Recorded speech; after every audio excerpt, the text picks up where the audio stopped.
नमस्कार, जय हिंद दोस्तों। तो कैसे हैं आप लोग? सब बढ़िया, ठीक-ठाक था। आज का अपना टॉपिक है पोषण, ठीक है ना?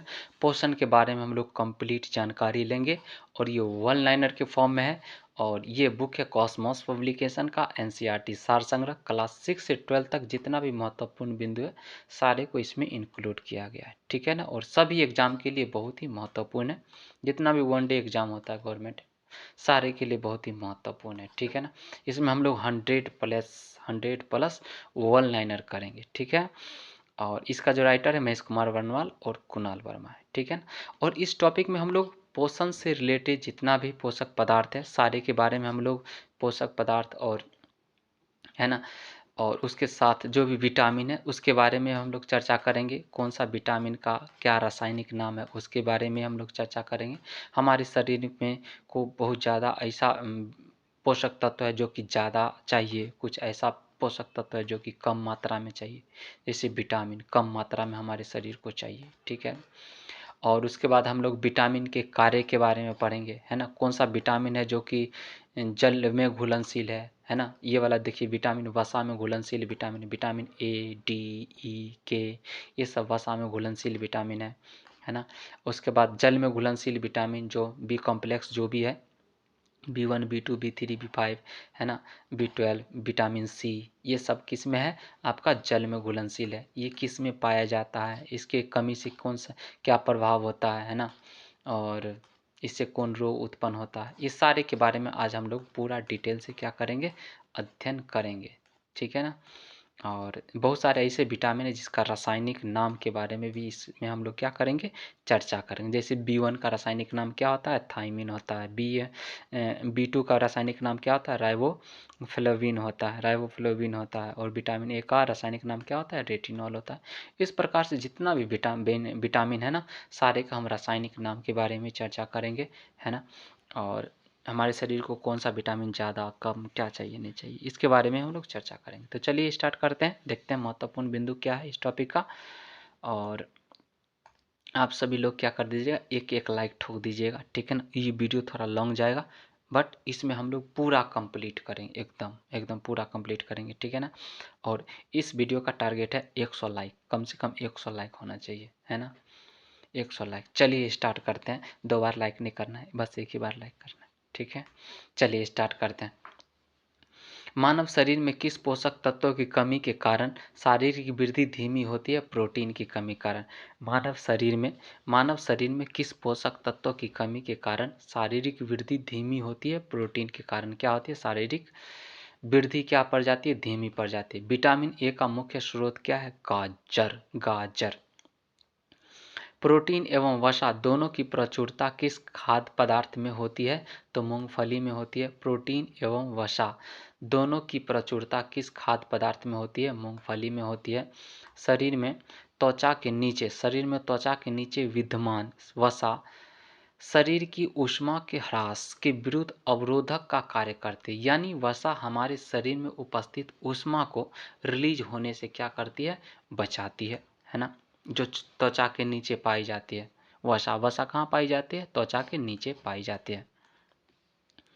शरीर में ऊतकों का निर्माण किस पोषक तत्वों से होता है? शरीर में ऊतकों का निर्माण किस पोषक तत्वों से होता है? प्रोटीन से होता है। शरीर में ऊतकों का निर्माण किस पोषक तत्वों से होता है? प्रोटीन से होता है। किस विटामिन को हार्मोन माना जाता है? विटामिन डी को। किस विटामिन को हार्मोन माना जाता है? विटामिन डी को हार्मोन माना जाता है। किस विटामिन को हार्मोन माना जाता है? विटामिन डी को हार्मोन माना जाता है।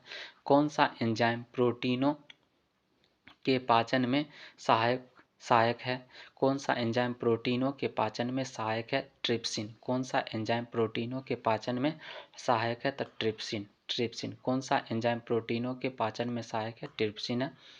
सामान्य क्रियाशील महिला के लिए प्रोटीन की उपयुक्त दैनिक मात्रा कितनी होनी चाहिए? लगभग 45 ग्राम होना चाहिए, ठीक है ना? एक सामान्य महिला को प्रतिदिन 45 ग्राम क्या चाहिए? प्रोटीन की आवश्यकता पड़ती है लगभग। जो महिलाएं स्तनपान कराने वाली माँ को प्रतिदिन आहार में लगभग 70 ग्राम प्रोटीन की आवश्यकता होती है। जो माताएं हैं, है ना, जो माताएं हैं और उनका छोटा सा बच्चा शिशु है ना, तो उन उन माताओं को कम से कम कितना प्रोटीन चाहिए, तकरीबन 70 ग्राम प्रोटीन की आवश्यकता पड़ती है, ठीक है ना। तो स्तनपान कराने वाली माताओं को 70 ग्राम, लगभग 70 ग्राम प्रोटीन की आवश्यकता होती है। ऐसे जनरल बात करते हैं तो जनरल जो महिलाएं होती है उनको कितना चाहिए, 45 ग्राम चाहिए।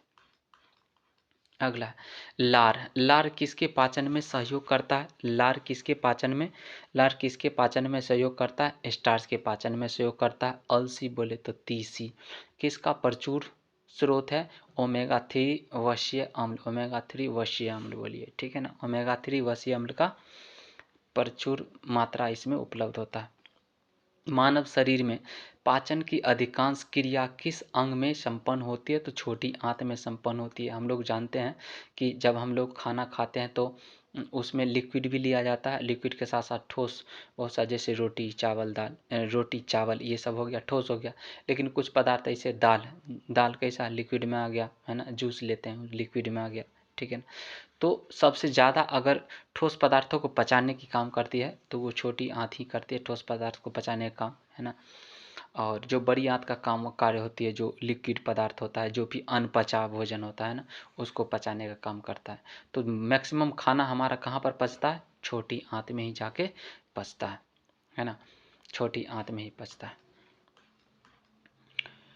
अब बोलेंगे तो जो तरल पदार्थ है तो वो कहाँ पर पचता है, तरल पदार्थ पचना के बाद जैसे जूस ले लिए, है ना, बहुत सारा ऐसा पदार्थ जो लिक्विड के फॉर्म में, तरल के रूप में है, तो वो बड़ी आंत का काम है ये सब, ठीक है ना। तो छोटी आंत क्या करता है, मैक्सिमम चीज़ को यही पचाने का काम करता है। कौन, छोटी आंत। इससे बचेगा, है ना। जैसे बहुत सारा ऐसा खाद्य पदार्थ हो जाता है ना कि जो कि अधपचा होता है, तो वो किधर जाएगा, आपका बड़ी आंत में जाएगा, फिर वहाँ पचेगा, फिर उसके बाद कहाँ पर पहुँच जाता है, वो रेक्टम में पहुँच जाता है। मांस की तुलना में मछली को सुपाच्य और लाभदायक क्यों माना जाता है, बहु असंतृप्त वसा अम्ल की उपस्थिति के कारण, बहु असंतृप्त वसा अम्ल की उपस्थिति के कारण मांस की तुलना में मछली को सुपाच्य और लाभदायक क्यों माना जाता है, बहु असंतृप्त वसा अम्ल, बहु असंतृप्त वसा अम्ल की उपस्थिति के कारण। दूध किस बैक्टीरिया के कारण खराब हो जाता है, लैक्टोबैसिलस नामक उसमें जीवाणु आ जाता है ना, जिसके वजह से वो क्या हो जाता है, खराब हो जाता है। बैक्टीरिया के कारण, लैक्टोबैसिलस के कारण क्या हो जाता है, खराब हो जाता है। फास्फोरस शरीर में अम्लीयता एवं क्षारीयता के मध्य संतुलन बनाए रखता है। फास्फोरस शरीर में अम्लीयता एवं क्षारीयता के मध्य संतुलन बनाए रखता है। पालक के पत्तों में किस पोषक तत्व की मात्रा सबसे अधिक होती है जी, तो इसमें लौह की मात्रा क्या होती है, अधिक होती है पालक के पत्तों में, पालक का साग बनता है ना। कौन सा एंजाइम दूध प्रोटीन को पचाने में सहायक होती है, तो रेनिन, है ना। कौन सा एंजाइम दूध प्रोटीन को पचाने में सहायक होती है, रेनिन दूध में पाए जाने वाले प्रोटीन को क्या करता है, पचाता है जी।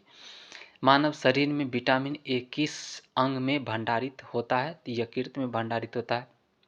मानव शरीर में विटामिन ए किस अंग में भंडारित होता है, यकृत में भंडारित होता है। अधिकांश प्राणियों के जीवित पदार्थ का लगभग 80% पदार्थ क्या है, प्रोटीन्स है। सेब का हृदय रोगियों के लिए विशेष महत्व क्यों है, पोटेशियम का स्रोत होने के कारण। सेब का हृदय रोगियों के लिए विशेष महत्व क्यों है, पोटेशियम का स्रोत होने के कारण। अगला, दूध में प्रोटीन और कार्बोहाइड्रेट के अतिरिक्त कैल्शियम और पोटेशियम तत्व सम्मिलित होता है।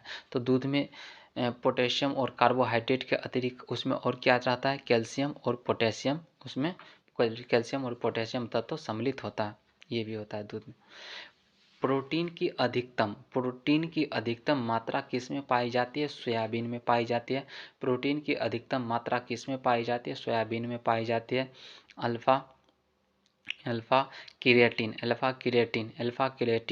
अल्फा क्रिएटिन नामक प्रोटीन शरीर के किस अंग में पाया जाता है, त्वचा में पाया जाता है। अल्फा क्रिएटिन नामक प्रोटीन शरीर के किस अंग में पाया जाता है? त्वचा में पाया जाता है। गेहूं में कौन सा प्रोटीन पाया जाता है? ग्लूटेन पाया जाता है। ग्लूटेन पाया जाता है। गेहूं में कौन सा प्रोटीन पाया जाता है? ग्लूटेन पाया जाता है। गाय का दूध कैरोटीन, गाय का दूध कैरोटीन की उपस्थिति के कारण हल्के पीले रंग का होता है। गाय का दूध कैरोटीन की उपस्थिति के कारण हल्के पीले रंग का होता है। गाय का दूध कैरोटीन की उपस्थिति के कारण हल्के पीले रंग का होता है। दूध का श्वेत रंग, दूध का श्वेत रंग किसकी उपस्थिति के कारण होता है? कैसीन, कैसीन नामक प्रोटीन के कारण क्या होता है? दूध का रंग श्वेत होता है। दूध का श्वेत रंग किसकी उपस्थिति के कारण होता है? कैसीन नामक प्रोटीन के कारण। कैसीन नामक प्रोटीन के कारण क्या होता है? उसका रंग श्वेत होता है। किसमें विटामिन सी की मात्रा सर्वाधिक होती है? आंवला, आंवला है ना, आंवला, धात्री। किसमें विटामिन की मात्रा, किसमें विटामिन सी, किसमें विटामिन सी की मात्रा सर्वाधिक होती है? आंवला में सर्वाधिक होती है। विटामिन डी का मुख्य स्रोत क्या है? सूर्य की किरणें। विटामिन डी का मुख्य स्रोत की बात करते हैं तो क्या है? सूर्य की किरणें। सूर्य की किरणें जो सुबह सुबह होता है ना, हमें क्या करना चाहिए? खुला बदन कम से कम 15-20 मिनट, आधा घंटा भी बैठना चाहिए, ठीक है ना, ताकि विटामिन डी हमारे, और विटामिन डी हमारे शरीर में खुद बनता है, ठीक है ना, सूर्य के प्रकाश की उपस्थिति कर। तो विटामिन डी की प्रमुख स्रोत क्या है आपका? सूर्य की किरणें, सूर्य की किरणें। अगला देखिए, किन विटामिनों का निर्माण हमारे शरीर में होता है? तो विटामिन डी और विटामिन डी व B3 का निर्माण क्या होता है? हमारे शरीर में होता है। और विटामिन डी का रासायनिक नाम बोलते हैं, रासायनिक नाम क्या है? कैल्सीफेरॉल। विटामिन डी का रासायनिक नाम कैल्सीफेरॉल होता है। और विटामिन B3 का रासायनिक नाम क्या होता है इसका? निकोटीनिक अम्ल। विटामिन B3 का रासायनिक नाम होता है निकोटीनिक अम्ल, निकोटीनिक अम्ल होता है, ठीक है ना। आगे हम लोग पढ़ेंगे, ठीक है। ये विटामिन डी क्या होता है? विटामिन डी आपका वसा में घुलनशील होता है। और विटामिन B3 किस में घुलनशील होता है? ये जल में घुलनशील होता है। जैसे जल में घुलनशील विटामिन कौन है? BCE। किस में घुलनशील है?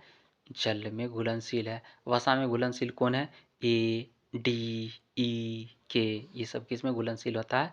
वसा में घुलनशील होता है। आगे देखेंगे इसको, ठीक है ना। चलिए, कौन सा विटामिन किसी स्वप्न को पर्याप्त अवधि तक याद रखने में सहायक होता है? तो विटामिन B6 बोले तो पायरिडॉक्सिन। B6 का रासायनिक नाम क्या है? पायरिडॉक्सिन, है ना। कौन सा विटामिन किसी स्वप्न को पर्याप्त अवधि तक याद रखने में सहायक होता है? विटामिन B6, जिसको पायरिडॉक्सिन बोला जाता है। पायरिडॉक्सिन।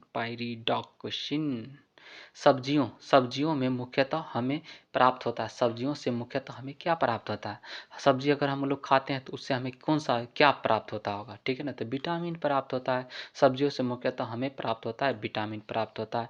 एक गिलास पानी पीने से कितनी कैलोरी ऊर्जा मिलती है? यहाँ पर ऊर्जा लिख लीजिए, ठीक है ना। एक गिलास पानी पीने से कितनी कैलोरी ऊर्जा मिलती है? तो 0 कैलोरी ऊर्जा मिलती है। ये नहीं कि हम पानी पी के जिंदा रह जाएंगे, नहीं रह सकते हैं, ठीक है। तो हमें एनर्जी चाहिए, जो कि इसमें तो 0 कैलोरी एनर्जी होता है। इसमें ऊर्जा कितना होता है? 0 कैलोरी होता है। तो एक गिलास पानी पीने में कितनी कैलोरी ऊर्जा मिलती है? 0 कैलोरी ऊर्जा मिलती है। बासमती चावल के दाने पकाने पर लंबे क्यों हो जाते हैं? तो एमाइलेज की उपस्थिति कारण बासमती चावल के दाने पकाने पर लंबे क्यों हो जाते हैं? एमाइलेज की उपस्थिति कारण। दूध में कौन सा सैकेराइड उपस्थित होता है? लैक्टोज उपस्थित होता है। दूध में कौन सा सैकेराइड उपस्थित होता है? लैक्टोज उपस्थित होता है। दूध में कौन सा सैकेराइड उपस्थित होता है? लैक्टोज उपस्थित होता है। किस विटामिन की कमी से स्कर्वी रोग होता है? विटामिन सी की कमी से क्या होता है? स्कर्वी रोग होता है ना।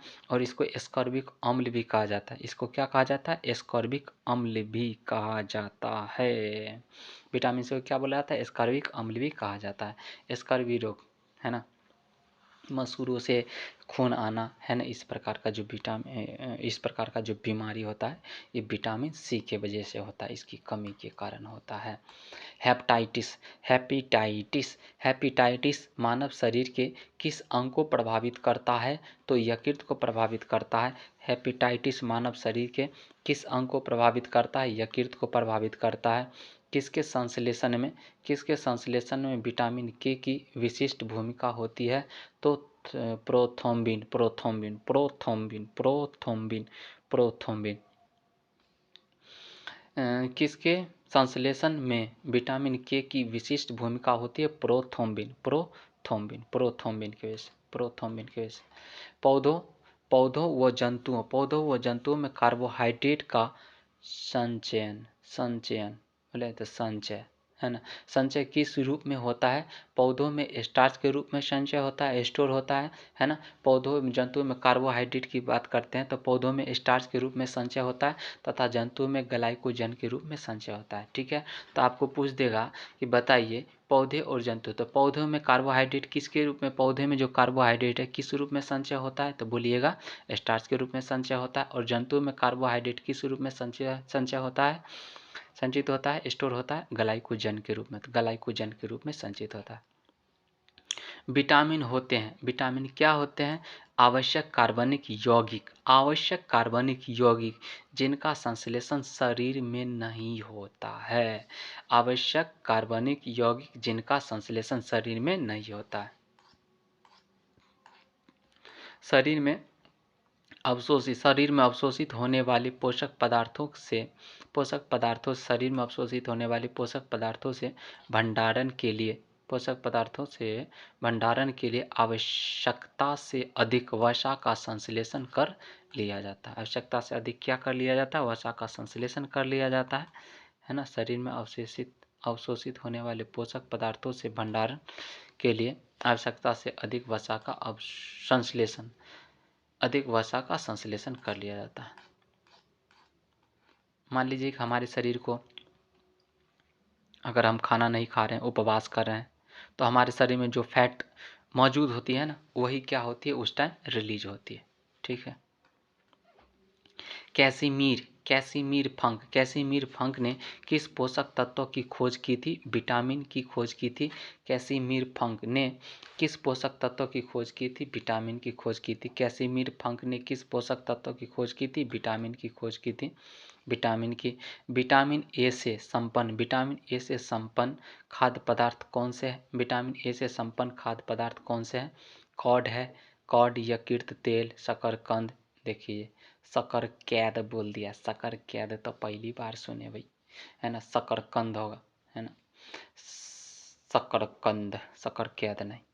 गाजर, पालक आदि में क्या पाया जाता है? विटामिन ए पाया जाता है। मनुष्य में विटामिन ए की कमी से रतौंधी, शारीरिक वृद्धि व भार में कमी, कॉर्निया तथा त्वचा संबंधित रोग उत्पन्न होता है। मनुष्य में विटामिन ए की कमी से रतौंधी, रासायनिक वृद्धि व भार में कमी, कॉर्निया तथा त्वचा संबंधी रोग उत्पन्न होता है। किसकी वजह से? विटामिन ए की वजह से। और सबसे ज़्यादा विटामिन किस में पाया जाता है? गाजर में पाया जाता है। ठीक है ना, गाजर खाइए। विटामिन बी12 का रासायनिक नाम क्या है? साइनोकोबालामिन, है ना। साइनोकोबालामिन क्या आता है? कोबालामिन विटामिन बी12 का रासायनिक नाम है। खट्टे फलों, सिट्रस फ्रूट, खट्टे फलों में कौन सा विटामिन पाया जाता है? तो विटामिन सी पाया जाता है। जितना भी खट्टा फल हो गया ना, उसमें क्या पाया जाता है? विटामिन सी पाया जाता है। जैसे में आपका संतरा बोले ना, मौसमी, उसमें भी विटामिन सी पाया जाता है। नींबू में विटामिन सी पाया जाता है ना। इसमें विटामिन जो खट्टा लगता है ना, समझ जाए, उसमें क्या पाया जाता है? विटामिन सी पाया जाता है। घाव के भरने में कौन सा विटामिन सहायक है? घाव के भरने में कौन सा विटामिन सहायक है? Vitamin C. किलोसिस नामक रोग किस विटामिन की कमी से होता है? विटामिन बी2 की कमी से होता है। इसको राइबोफ्लेविन बोलते हैं। विटामिन बी2 का रासायनिक नाम क्या है? राइबोफ्लेविन है। किलोसिस नामक रोग किस विटामिन की कमी से होता है? विटामिन बी2 के कमी से होता है। थाइमिन किसका रासायनिक नाम है? तो B1 का थाइमिन नाम है। B1 जो विटामिन है इसका क्या नाम है? थाइमिन नाम। अगला है, जल में कौन सा विटामिन घुलनशील होता है? तो विटामिन बी एवं सी। बी एवं सी किस में घुलनशील होता है? जल में घुलनशील होता है। तो ऐसे याद रखिए WBC। तो W मतलब वाटर और B मतलब विटामिन और C मतलब विटामिन, ठीक है ना। वाटर में कौन सा विटामिन घुलनशील है? B और C, वाटर WBC। W मतलब वाटर, वाटर मान लीजिए, ट्रिक बना लीजिए। और B मतलब क्या हो गया? B मतलब हो गया विटामिन बी और सी मतलब विटामिन सी, है कि नहीं? इस तरह से याद रखिए, तक से याद रहेगा। पेलाग्रा, पेलाग्रा और स्कर्वी नामक पेलाग्रा और स्कर्वी नामक रोग क्रमशः किस विटामिनों की कमी के कारण होता है? तो B3 और विटामिन सी, विटामिन B3 और विटामिन सी के वजह से होता है। विटामिन B3 और विटामिन सी के कारण क्या होता है? पेलाग्रा और स्कर्वी नामक रोग उत्पन्न हो जाता है। विटामिन डी का रासायनिक नाम क्या है? कैल्सीफेरॉल। विटामिन डी का रासायनिक नाम क्या है? कैल्सीफेरॉल। विटामिन डी का रासायनिक नाम कैल्सीफेरॉल। विटामिन डी का रासायनिक नाम क्या है? कैल्सीफेरॉल। विटामिन डी का रासायनिक नाम बोलिए, कैल्सीफेरॉल। विटामिन डी की कमी से कौन सा रोग होता है? रिकेट्स होता है। विटामिन डी की कमी से कौन सा रोग होता है? रिकेट्स होता है। विटामिन डी की कमी से कौन सा रोग होता है? रिकेट्स होता है। रक्त का थक्का बनने में विटामिन के की आवश्यकता होती है? एकदम होती है। रक्त का थक्का बनने में विटामिन के की आवश्यकता होती है? हाँ होती है। किस विटामिन की कमी से शरीर की प्रतिरक्षा प्रणाली तथा जनन क्षमता कम हो जाती है? एस्कॉर्बिक अम्ल के वजह से, है ना। किस विटामिन की कमी से शरीर की प्रतिरक्षा, है ना, जो शरीर जो एंटीबॉडी पाया जाता है ना, तो शरीर की प्रतिरक्षा प्रणाली तथा जनन क्षमता कम हो जाती है। जनन क्षमता भी क्या हो जाती है? कम हो जाती है, बच्चे पैदा नहीं कर, ठीक है। जिसमें इसकी एस्कॉर्बिक अम्ल का क्या हो जाएगा? कमी हो जाएगा। संक्रमण रोधी विटामिन किसे कहते हैं? संक्रमण रोधी विटामिन किसे कहते हैं? विटामिन ए को कहा जाता है। संक्रमण रोधी विटामिन किसे कहते हैं? विटामिन ए को कहा जाता है। संक्रमण रोधी विटामिन किसे कहा जाता है? विटामिन ए को कहा जाता है। किस विटामिन में कोबाल्ट पाया जाता है? Vitamin B12। विटामिन B12 इसको हम लोग साइनोकोबालामिन भी कहते हैं। किस विटामिन में कोबाल्ट पाया जाता है? Vitamin B12। अनाज के छिलके में मुख्यतः कौन सा विटामिन पाया जाता है? थाइमिन। बोले तो B1। अनाज के छिलके में मुख्यतः कौन सा विटामिन पाया जाता है? थाइमिन। अनाज के छिलके में मुख्यतः कौन सा विटामिन पाया जाता है? Thymine B1। थाइमिन B1 पाया जाता है। भोजन में रेशे, भोजन में रेशे का महत्व, भोजन में रेशे का क्या महत्व है इसके बारे में चलिए पढ़ते हैं। भोजन में रेशों का अधिकता पाचन क्रिया में सहायक होती है। रेशे युक्त भोजन में ग्लूकोज की मात्रा कम होती है, जिससे आंतों में ट्यूमर बनने की संभावनाएं कम हो जाती है। भोजन में रेशों की अधिकता पाचन क्रिया में सहायक होती है। रेशे युक्त भोजन में ग्लूकोज की मात्रा कम होती है, जिससे आंतों में ट्यूमर बनने की संभावनाएं क्या हो जाती है? कम हो जाती है। अगला देखते हैं, दीर्घ मात्रिक खनिज मैक्रो मिनरल्स क्या है? दीर्घ बोले तो ज़्यादा मात्रा में जो खनिज है ना चाहिए, दीर्घ मात्रिक खनिज। तो इधर है खनिज तत्व है, इधर महत्व के बारे में दिया गया है, ठीक है ना।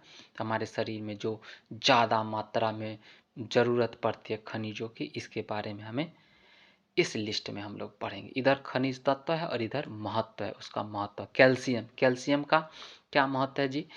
दांतों की अस्थियों की रचना, दांतों की जो अस्थियां हड्डी होती है ना उसकी रचना होती है। रुधिर स्कंदन, ब्लड क्लॉटिंग और तंत्रिकाओं एवं पेशियों के कार्य, तंत्रिकाओं एवं पेशियों के कार्य में इसका बहुत महत्वपूर्ण योगदान है। तो पहला क्या है? कैल्शियम के कारण क्या होता है? कैल्शियम का क्या महत्व है हमारे शरीर में? तो दांतों और अस्थियों की रचना करता है। रुधिर स्कंदन, ब्लड क्लॉटिंग में भी ये बहुत महत्वपूर्ण योगदान निभाता है। और तंत्रिकाओं एवं पेशियों के कार्य करता है। तंत्रिकाओं एवं पेशियों क्या करता है? कार्य करता है। फास्फोरस, पी की बात करते हैं। दांतों और हड्डियों की रचना करता है। अम्ल क्षार संतुलन, है ना, अम्ल क्षार संतुलन ATP, एटीपी एडिनोसिन ट्राइफॉस्फेट और डीएनए डाइऑक्सी न्यूक्लिक एसिड, ठीक है ना, ये इसका फुल फॉर्म हो गया। अगला देखते हैं गंधक। गंधक की बात करते हैं तो गंधक बोले तो सल्फर, गंधक बोले तो सल्फर अनेक एमिनो अम्लों तथा कुछ हार्मोन्स एवं विटामिनों का घटक है। तो सल्फर किसका है, गंधक किसका है, घटक किसका, गंधक का क्या महत्व है हमारे शरीर में, तो अनेक एमिनो अम्लों तथा कुछ हार्मोन्स एवं विटामिनों का क्या है, घटक है ना, कौन, सल्फर, इसका ये महत्व है। अनेक एमिनो अम्ल, बहुत सारे एमिनो अम्ल तथा कुछ हार्मोन्स एवं विटामिनों का क्या है, घटक है, कंपोनेंट। पोटेशियम, पोटेशियम की बात करते हैं तो पोटेशियम का क्या महत्व है हमारे शरीर में, अम्ल क्षार संतुलन बनाए रखता है, जल संतुलन, अम्ल क्षार संतुलन, जल संतुलन, तंत्रिकाओं की कार्यकी में बहुत बड़ा रोल किसका है, पोटेशियम का। पोटेशियम का क्या महत्व है जी, अम्ल क्षार संतुलन, जल संतुलन, तंत्रिकाओं की कार्यकी में ये मदद करता है। क्लोरीन का क्या महत्व है हमारे शरीर में, जठर रस का अम्ल क्षार संतुलन, जठर रस है ना, रस का अम्ल क्षार संतुलन को बनाए रखता है, कौन सा, क्लोरीन का ये महत्व है ना। अगला है सोडियम। सोडियम का क्या महत्व है, अम्ल क्षार संतुलन बनाए रखता है और जल संतुलन और तंत्रिकाओं की कार्यकी को बनाए रखता है, कौन बनाए रखता है, सोडियम। सोडियम का क्या महत्व है हमारे शरीर में, अम्ल क्षार संतुलन, जल संतुलन, तंत्रिकाओं की कार्यकी, है ना। अगला है मैग्नीशियम, Mg। इसका क्या है महत्व, ग्लाइकोलाइसिस तथा एटीपी पर आश्रित अनेक उपापचयी क्रियाओं के एंजाइमों का सहघटक को फैक्टर का रूप में काम करता है, कौन सा, मैग्नीशियम। मैग्नीशियम क्या करता है बताइए, ग्लाइकोलाइसिस तथा एटीपी पर आश्रित अनेक उपापचयी क्रियाओं के एंजाइमों का सहघटक, अनेक क्रियाओं क्या है, सहघटक को फैक्टर है। अगला देखते हैं हम लोग खनिज। खनिज इधर दिया गया, इधर उसका स्रोत दिया गया। ये खनिज हमें किससे प्राप्त होता है, इसके बारे में चलिए पढ़ते हैं। लौह हमें किससे प्राप्त होता है, केला एवं खजूर से प्राप्त होता है। लौह किससे प्राप्त होता है, लौह खनिज हमें किससे प्राप्त होता है, केला एवं खजूर से प्राप्त होता है। पोटेशियम किससे प्राप्त होता है, पालक से, पालक का साग खाइए, पालक का दाल बना के खाइए, ठीक है ना।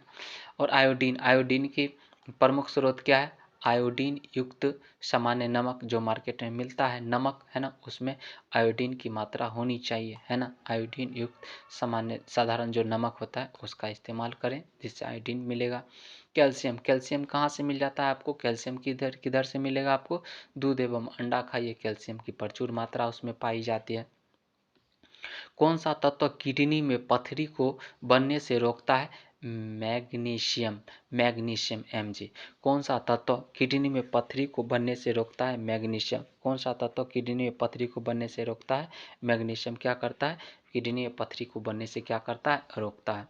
कौन सा फल स्कर्वी रोग के उपचार में, कौन सा फल स्कर्वी रोग के उपचार में उपयोगी है, तो आंवला है ना।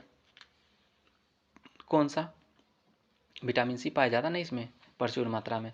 कौन सा फल स्कर्वी रोग के उपचार में उपयोगी है, तो आंवला उपयोगी है।